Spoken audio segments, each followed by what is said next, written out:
Sabi ko sa'yo Abby, pag di mo to pinanindigan, hahantingin kita sa Tomas Morato.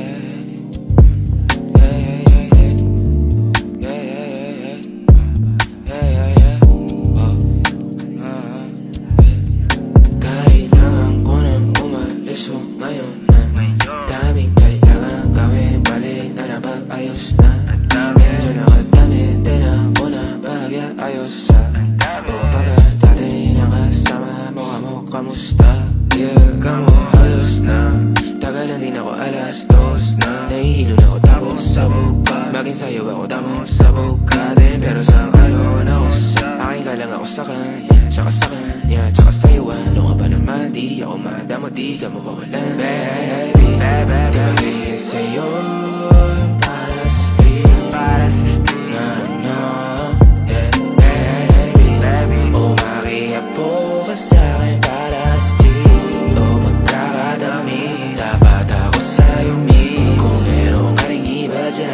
yan para tayong queen. At least di nagsisinungaling. Dumating ako, iba na hinahanap. Dati ay gwaping style mo, ngayon gusto na ng amat. Yeah, wala akong paki sa'yo baby.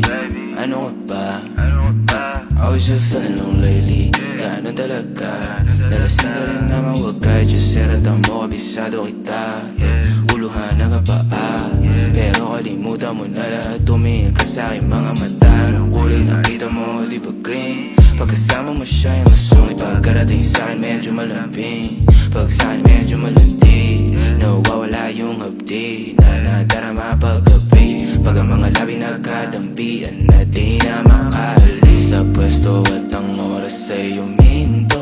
Talagang ko kasing di ulat sa mga panindig ko. Lakas ng topak, taas ng toma, baka sangkal mo sa likod. Dalawang pog sa panayang boka sa isa't isa. Baby, di magiging sa'yo yung para sa street.